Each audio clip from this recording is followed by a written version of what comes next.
મમ્મા કંઈક નવું બનાવો ને, તો બાળકોની આવી રીતે રોજ રોજ નવી નવી ડિમાન્ડ આવતી રહેતી હોય, અને એમાંય હમણાં ઘરે હોય એટલે ખાસ બાળકોને કંઈક ને કંઈક નવું જોતું હોય.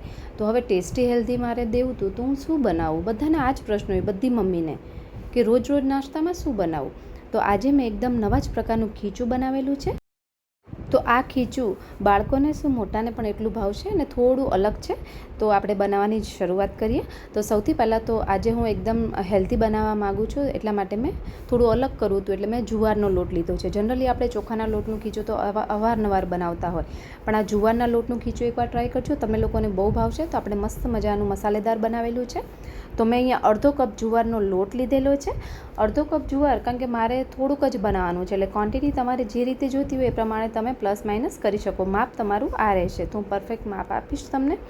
તો અડધો કપ જુવાર સામે મેં અહીંયા 1.5 કપ જેટલી મીડિયમ ખાટી છાશ લીધેલી છે. એકદમ ખાટું નથી બનાવવાનું અને સાવ મોડું પણ નહીં, એટલે મીડિયમ ખટાશવાળું હશે ને તો ટેસ્ટી વધારે લાગશે. તો જો આ રીતે હજી અડધો કપ છાશ નાખી ધીરે ધીરે લોટને એક ડાયરેક્શનમાં આ રીતે ફેંટતું જવાનું, જેથી કરીને ગઠ્ઠાઈ નહીં રહે લોટમાં અને એક સરખું ફેંટાશે. અને બીજો અડધો કપ હું છાશ એડ કરું છું, એટલે ટોટલ અહીંયા મારે અડધો કપ લોટ સામે 1.5 કપ જેટલી છાશની જરૂર પડી છે. છાશની જગ્યાએ તમારે અડધો કપ દહીં, 1 કપ પાણી લઈ શકો. 1 કપ દહીં અને થોડું પાણી, એટલે મોળું દહીં હોય તો તમારે થોડું વધારે લેવાનું રહેશે. તો એ રીતે રહેવું જોઈએ. તો આ રીતે કન્સિસ્ટન્સી થવી જોઈએ. તો તમારે એ રીતનું માપ સેટ કરવું કોઈપણ વાટકી લઈને. હવે આપણે એક મસાલો રેડી કરી દઈએ. તો એકદમ સિમ્પલ છે, આમાં બનાવતા બિલકુલ વાર નહીં લાગે. તો અહીંયા મેં નાનું મોળું મરચું લીધેલું છે. હવે તીખાશ તમારા ટેસ્ટ પ્રમાણે, કારણ કે આ બાળકો ખાવાના છે એટલે એ પ્રમાણે મેં તીખાશ લીધેલી છે. તો મોળું મરચું હોય ને નાનું એવું એક, અને થોડી કોથમીર અંદર એડ કરી આ રીતે અધકચરું એને પહેલાં ખાંડી લઈશ. એની સાથે અડધી ચમચી જીરું, નાની અડધી ચમચી જેટલો અજમા, એટલે થોડો અજમા એડ કરવાનો, એટલે ટેસ્ટ બહુ મસ્ત આવતો હોય. 1 ચમચી જેટલા સફેદ તલ. આ બધી વસ્તુને અધકચરી આપણે વાટવાની છે. તો જો આ રીતનું થવું જોઈએ, એકદમ પીસી નથી લેવાનું, એટલે હું મિક્સરમાં નથી કરતી, અધકચરું જ આ રીતે કરવાનું. હવે અહીંયા આપણે 2 ચમચી જેટલું તેલ લેવાનું છે ગરમ થવા મૂકવા. અહીંયા આપણે થોડું વઘારીને બનાવવાના છીએ. તો તેલ સરસ થઈ જાય ને એટલે આપણે આ જે મસાલો રેડી કરેલો છે ને એને આપણે એડ કરી દઈએ, અને 5-6 લીમડાના પાન. તો તેલમાં આને સાતળવાના છે. આનાથી સુગંધેય સરસ આવશે, ટેસ્ટ બહુ મસ્ત આવશે અને દેખાવે એટલો જોરદાર લાગશે. તો આ બધી વસ્તુ આપણે અંદર તેલમાં સાતળી દઈએ. પહેલાં તો આ રીતે સતળાઈ જાય એટલે એકદમ સરસ સુગંધ આવવા જ લાગશે.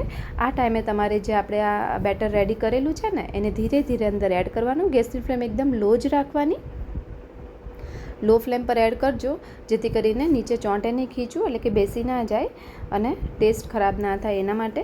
તો ધીરે ધીરે, અને હા જો ગઠ્ઠા ના રહેવા જોઈએ, તો આ રીતે ધીરે ધીરે બેટર નાખી ધીરે ધીરે તમે હલાવતા જશો ને ગોળ ગોળ ચમચાની મદદથી, તો બેટર બિલકુલ ગઠ્ઠા નહીં રહે, એકદમ પ્રોપર થશે. તો જો તમે જોઈ શકો છો એકદમ સરસ ઘટ્ટ ધીરે ધીરે થવા જ લાગ્યું છે, અને ચડતાય વાર નહીં લાગે, થોડી વાર થશે ને.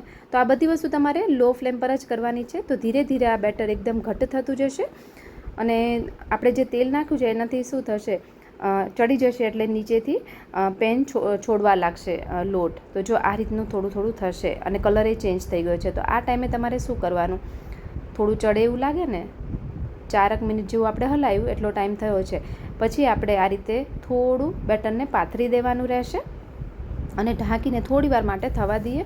તો અહીંયા મેં 2 થી 3 મિનિટ માટે ઢાંકેલું હતું.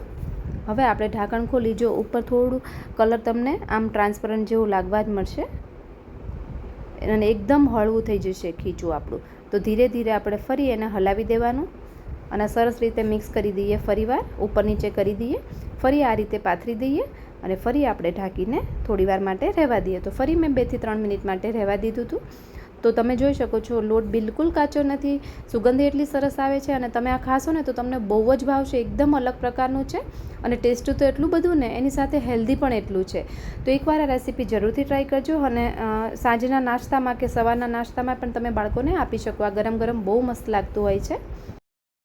તો સરસ મજાનું ખીચું બનીને તો રેડી થઈ ગયું છે. તો ઉપરથી એકદમ ઝીણી સુધારેલી કોથમીર અંદર એડ કરીશ, અને ટેસ્ટમાં બેસ્ટ એવું બન્યું છે. અને તમે લોકો બાળકોને સાંજે નાસ્તામાં શું બનાવી આપો છો, મને કમેન્ટ કરીને જરૂરથી કહેજો, તો મને પણ આઈડિયા આવે કે મારા વ્યુઅર્સ કયો કયો નાસ્તો બનાવે છે બાળકો માટે, તો મને કોઈ આઈડિયા મળી શકે તમારામાંથી પણ. તો આપણે આને સર્વ કરીએ આ રીતે. તો કોને કોને આ ખીચું જોઈને ખાવાની ઈચ્છા થઈ ગઈ એ પણ મને કમેન્ટ જરૂરથી કરજો. મને તો આ ખીચું બહુ ભાવે છે.